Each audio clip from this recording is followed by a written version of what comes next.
Happened the last time I tried to fly? If I couldn't handle Starscream's Fembot clone, what makes you think I can take out 3 Omega Supremes? Because I'll be right by your side.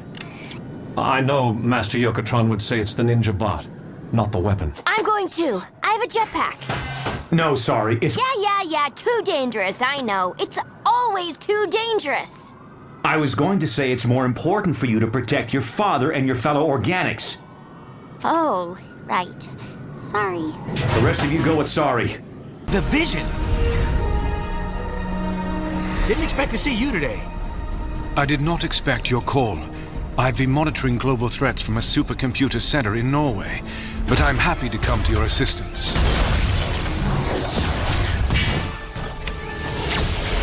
Iron Man, by what criteria do you designate me a friend? Explanation of human emotions later, Vision. I scanned Cobalt Man to see who we're dealing with, and it turns out he's all robot, making me the undisputed Metal Guy champ. Now, let's box in wannabe me. Plotting a complementary optic beam firing pattern. Yeah, do that. I haven't been to Alabama. I've got clients there. Over the years, I've never been to the South. I've never been. I've been to Florida, but I don't really count that as, to me, that's not really the South. It's more, yeah, like the Alabama, like Charleston, South Carolina. I've never been down in that area. I really want to visit. Okay. Mm-hmm. I got you. But how's your Friday going? Yeah, it's okay. Yeah, I'm testing out my I just got a new MacBook today, so I'm just testing it out on our episode together. Nice. So just trying to do some more note taking here. All right, no worries. Yeah, so well, I think we can go ahead and get this thing. Y'all ready to roll? Yeah, ready? Everybody ready? Sure. Got it. All right. Well, I guess we can get this thing underway. So nice to have you here. My name is Phil. I'm host of the Conversation Podcast, and I have a special guest with me today. You may know him as David Kaye, who's done like a lot of big projects, from Transformers to Ratchet and Clank. It's just the whole circle of life. Yeah, it is. So, but I'm glad that as I said, I'm glad it's Friday because it's the end of the week. So yeah, me too. Me too. Yeah. Well, it's good to be here, Phil. Thanks. Well, I want to start off with a little icebreaker, okay? All so right.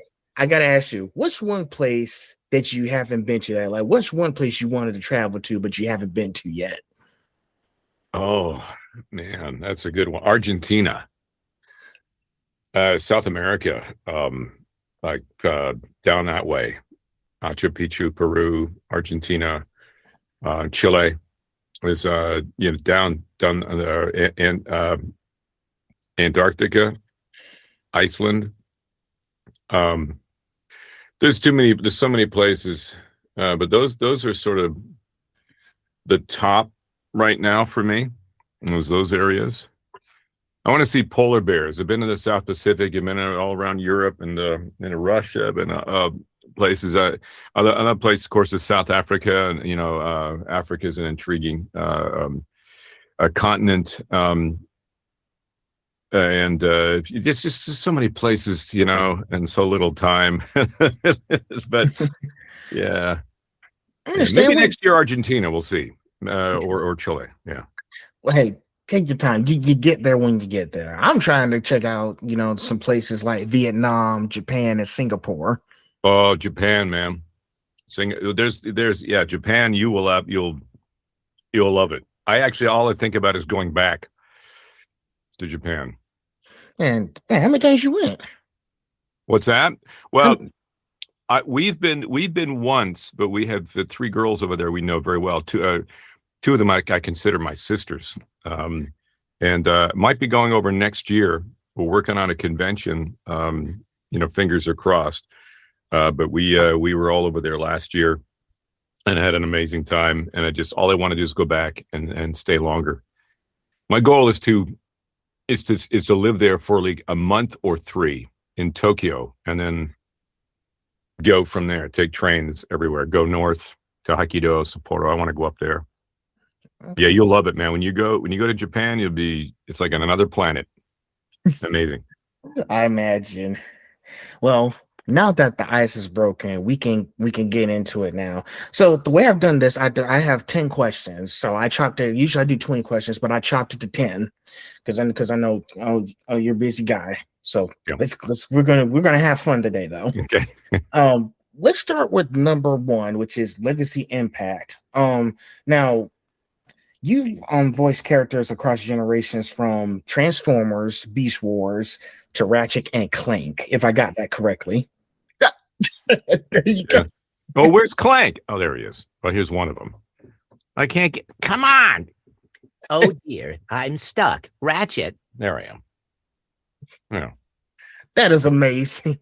Yeah, he's here. They're all here on my desk. You can't really see that well. I mean, are we on camera? Or is it? Was it just? Yeah, they're all over my desk. See, this is my toys. That's amazing, man. Hey, Megatron and the Rubber Duck over there. Yes, excellent. Arishem from Marvel from Eternals.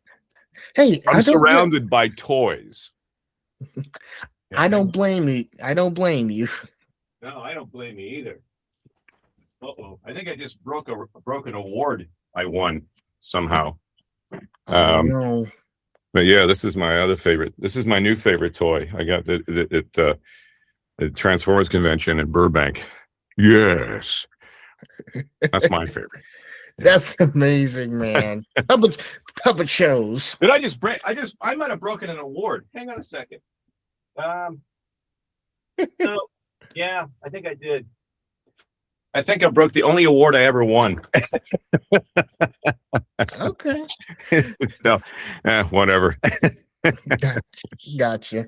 So, continuing with that, I love the toy collection. When did it hit you that your voice was becoming part of people's childhoods? Oh, when I started doing, have you been to fan conventions? You've been to fan conventions, right, Phil? Yeah. Yeah. So that's when I started doing those. I don't know, 15, 20 years ago or so, when they first started doing some of those. That's when I realized, especially the first convention after Beast Wars Transformers was dropped. And it was in Rochester, New York, and Venus Terzo and I think Frank Welker was there. And Peter Cullen definitely was there. I remember Peter from the G1. That was before the movies came out. And we had a big panel. And somebody way in the back asked me to, Mr. Kaye, can you say excellent? And I was way back, and I said, and I leaned into the mic and said, excellent. And the whole place went nuts. So I went, oh, so this is what it feels like to be like a rock star. I didn't let it go to my head, but I understood better after that weekend, the very first convention. I think it was in 96, 95, 90, somewhere in that 97, 96, that I understood about the fandom and about what an impact it has. Cause I thought I was just doing funny voices and doing cartoons. And it was just sort of a dream to do cartoons. I never thought about fandom or legacy or this sort of thing. And then when people come up to me now, done a fair amount of appearances this year, and we're in Plano, Texas for RetroCon and TFCon in Burbank, and was over in Arkansas and Rogers this year, and everybody Tulsa. No matter where I go, somebody comes up multiple times says, you're part of my childhood. Some guy in Sacramento a few weeks ago just was, I was kind of, I was uncomfortable because, you people, they honor you with praise. It's a little uncomfortable because I'm just having fun. It's just Dave having fun. And he said, no, man, no, you don't understand. Like he said to me, you don't understand. you're part of my child. Like you're like legacy. And I let that kind of sink in. And I was like, wow. I mean, it really had an impact on him and thus on me. And so I think it's pretty amazing.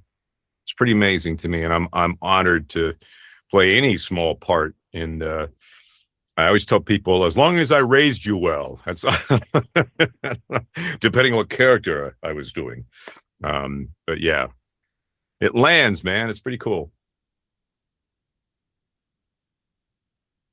Wait, hold on. Once you get started and once it's out there, that's when people are going to start recognizing that, hey, you made my childhood and I really enjoy it. Like, imagine starting out, then years later, people watch these shows over and over and over again. And it's really amazing.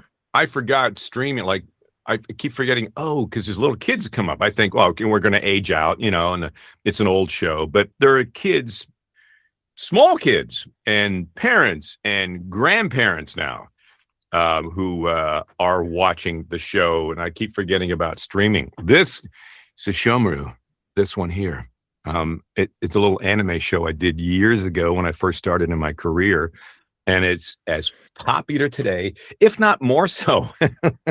So, it's kind of, for somebody who's aging, and I keep looking at myself in the mirror, going, "Who is that?"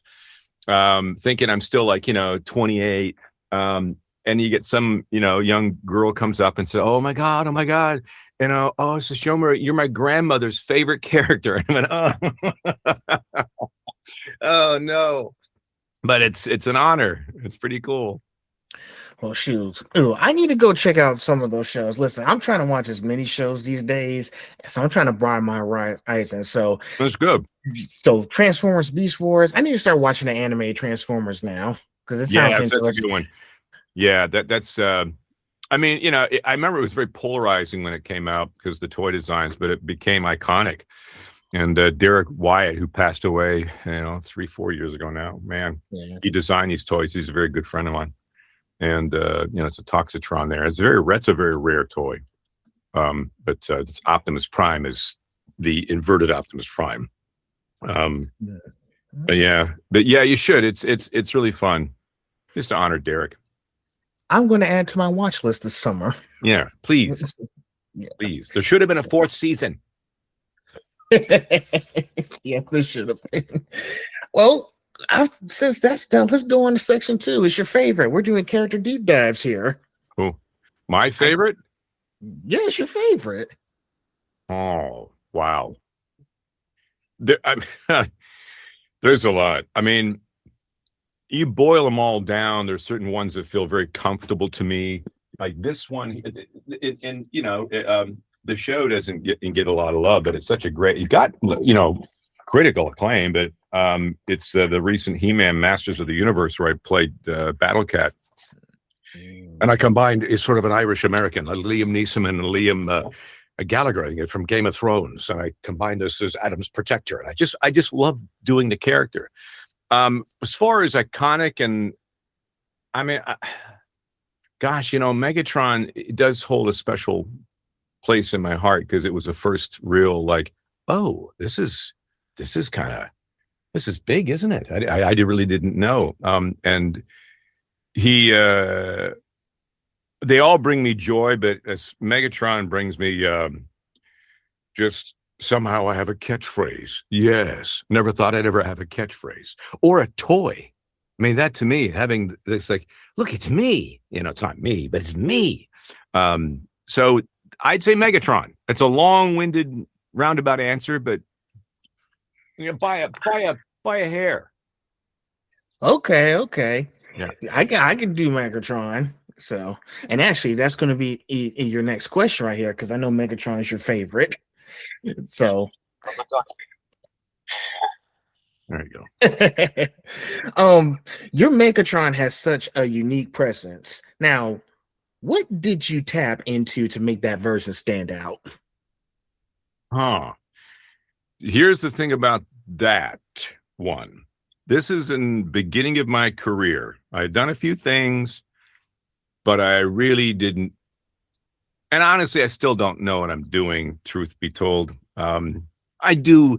I have tools in my pocket that I know how to use. But back then, I went in the booth and I had this big bunch of papers with all the character designs on it and about the relationships and all the stuff for the Transformers Beast Wars series.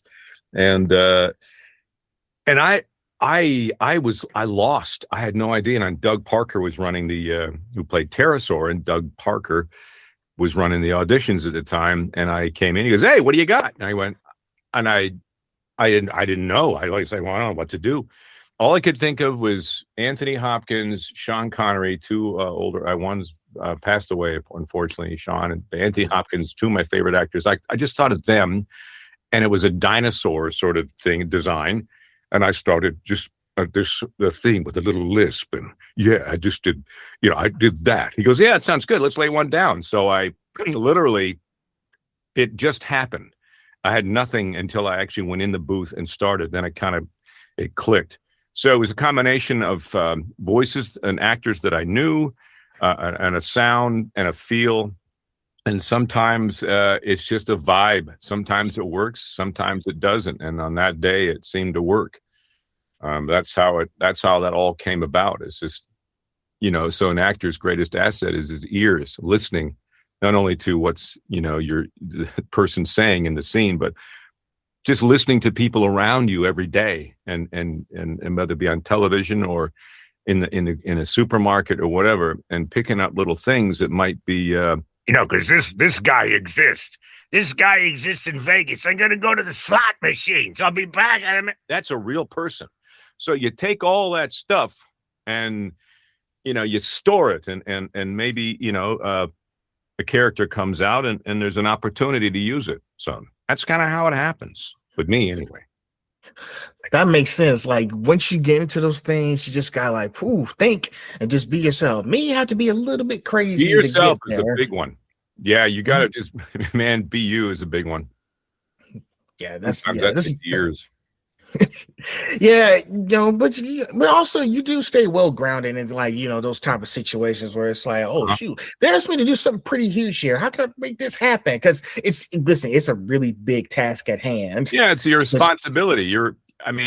When you think about it, I didn't think about it when I was younger because I didn't really have a reference point. Now, when somebody taps you to do a film, and you're like, oh, this is like a film. This is somebody spending a lot of money to make it, and they want people to spend their money to go see it or to rent it or to stream it.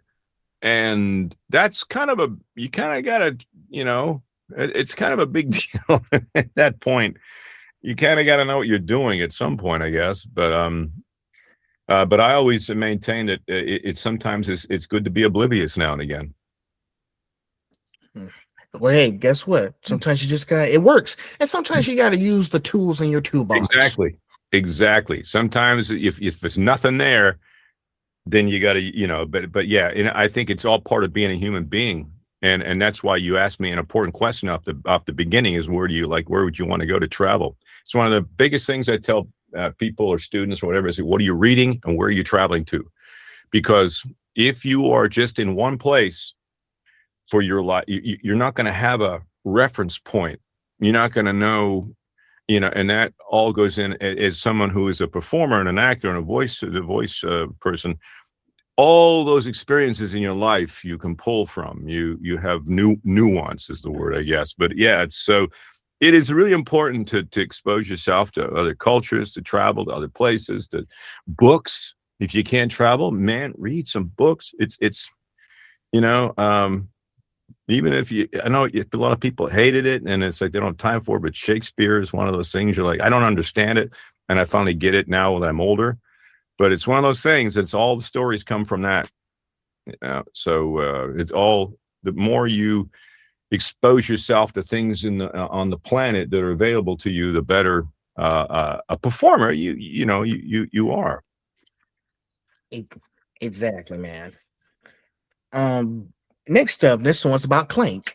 All right. So yes, excellent. My favorite. Megatron's my favorite. Well, no, Clank is my favorite. He's endearing. Clank is endearing. He can make you cry, and he's just a little robot. Yeah. um, I'm laughing. Yes, Um, I get Link is calm, precise, and almost philosophical. Now, how do you shift your mindset to embody a character like that? Well, he's the biggest thing was in the very, very, very beginning of when the audition came through, as a paragraph, and they said, we want him to be, he's a robot, but we don't want him to be a typical robot.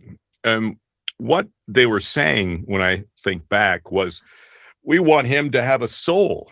And so, even though he is a robot, we want you to care about him. We want people to feel. And then one of the biggest moments I really wanted to hammer that home was in the film in 2016. Seems like it was just yesterday.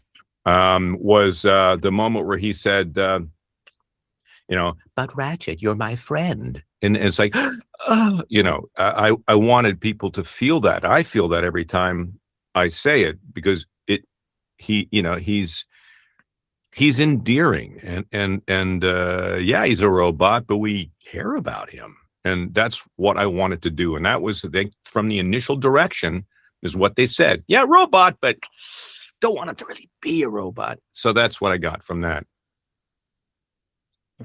Exactly. Listen, I like that you said that. Listen, I've seen so many shows where there's some robots who are teaching people to be like as human as well, just like you said with Clank. If I can give, it's okay if I give a few examples right quick, if I can. Yeah. Mm-hmm. Like, let's take Red Tornado and Batman the Brave and the Bold. They was fighting the Tornado Tyrant, and he was like saying, like, humans and do have different similarities, but he was trying to teach his son to, he was trying to teach his son to understand the human heart. He couldn't accept that, and he was just kept seeing him as a monster. But Red Tornado was kept telling him these things take time for them to understand, but he was impatient. Yeah. So at the end, when he had to destroy his own son, because Batman was feeling bad for him, he was saying, and he told Red Tornado, "You understood the human heart more than anybody else." And when he left, Red Tornado did start crying, and I was like, robots don't cry, but he started crying this time. Yeah. So yeah, I know. It's one of those. But that's in the writing, right? But it's up to the performer to make sure that comes through. But yeah, I mean, and I think writers and storytellers like to use robots to try and teach humans a lesson in empathy or humanity. Interestingly enough. Well, humans can't seem to do the job, so let's get a robot to try and teach humans how to be human. Well, that's kind of scary, actually. Don't you agree? I do agree, and Yeah. and here's the thing: those things we see in those shows, they also teach us a lot of life experiences as well. Yeah, sure. Like, I've been like paying attention to like so many movies and TV shows since I've turned 25. I'm just trying to watch for any context clues that I might be missing. Because as a teenager, you don't pay attention to much details, but when you start to go into adulthood and watch these shows back, you start to get a full understanding. Yeah, you start. There's a message there. Yeah, I do my best. yeah. I try to be as wise. People tell me I'm pretty wise for someone so young. I'm just more aware of my surroundings and doing more research. I think Phil, just the moments you've been introduced to each other, you strike me as someone who is an old soul. I think everybody ever tell you that? No. Yeah, I think there are old souls and new souls, and you meet people in life, and that's another way to try and create voices. Some people are brand new and they're kind of like doe-eyed, and everything's new to them, and it's wow. And some people I see more grounded and more like it's like they've been around a little bit, but they haven't. I always call them old souls or new souls. Yeah, it's kind of cool. And it feels like I think you are one. I think you are one. I appreciate that. Man. Listen, Sure. every time when I wake up in the morning, I just try my best every day. Yeah, man. Of course, we all do. We Mhm. all do.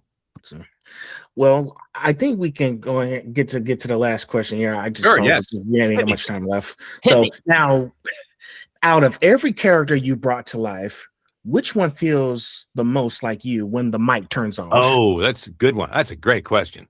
That's Optimus Prime. That's where is he? Hang on a second. Don't go anywhere. Oh my gosh, there he is. That's him. That's animated Optimus Prime. He is the button doesn't work.